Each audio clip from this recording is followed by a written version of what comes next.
Shalom Avracha, mes chers amis, nous sommes dans la parashat Vaera, Bo, Beshalach, toutes ces parachutes dans lesquelles on voit un homme qui s'appelle, je ne sais pas si c'est un vrai un homme, il s'appelle Paro.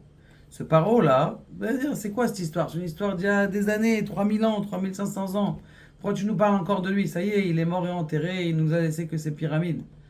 Eh bien, en vérité, il faut savoir que Paro, c'est un Yetzer Hara, et c'est notre Yetzer Hara qu'on a tous les jours. Maintenant, vous allez me poser la question, et alors, qu'est-ce qu'on apprend de toutes ces parachutes? Regardez quelque chose d'extraordinaire. Il était une fois un antisémite notoire qui habitait en Amérique.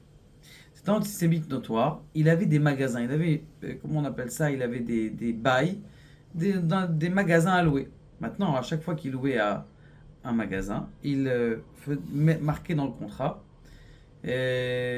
au propriétaire, au locataire, il lui dit écoutez, je veux que il n'y ait aucun juif dans vos employés. Alors, bon, les gens ils signaient, oh, jusqu'à ce qu'il y ait un juif, on verra. Un beau jour, et pire encore, ils regardaient, ils vérifiaient les listes une fois par mois, est-ce qu'ils n'ont pas embauché un juif? Bon, le Rav et l'antisémite, il regarde, il voit un qui s'appelle Zusha. Il va dire, ah, ça c'est sûr, c'est un juif. Zusha Greenstein, alors là, c'est un surjuif.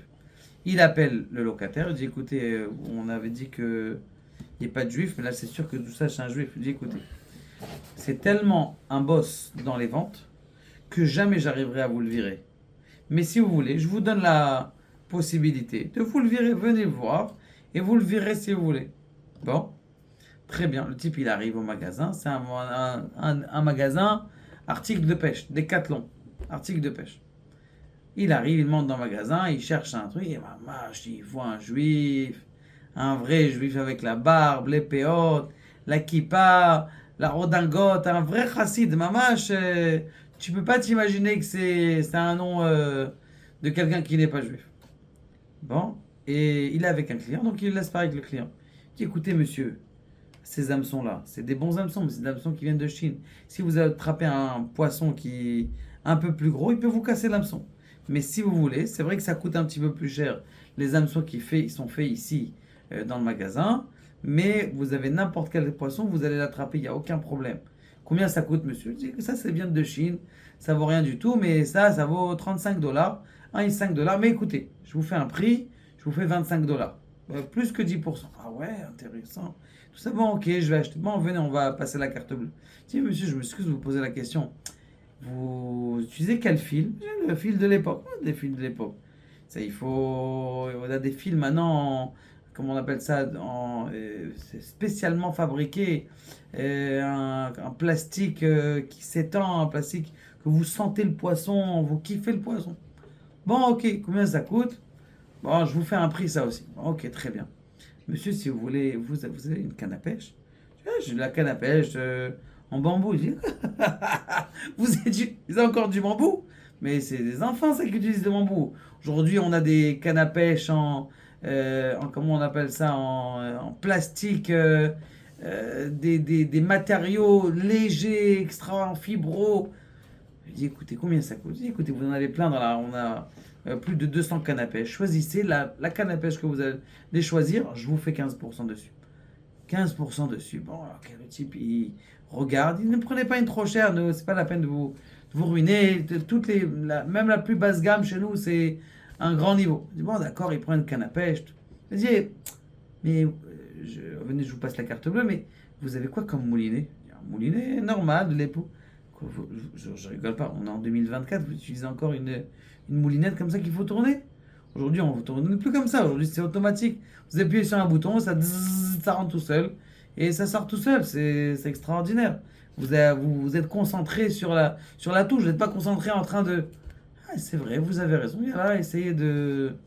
Allez, venez, je vais vous faire un prix sur tout ça. Et comme ça, on vous fidélise. Il me dit, mais dites-moi, vous pêchez où? Ouais, dit, on part au bord de la ville. Il dit, comment? À votre âge, alors là, l'antisémite, il écoute tout ça, il veut pas le déranger, il voit la débat du type. Il dit, mais comment vous allez pêcher là-bas? Mais c'est des jeunes de 15 ans qui vont pêcher là-bas.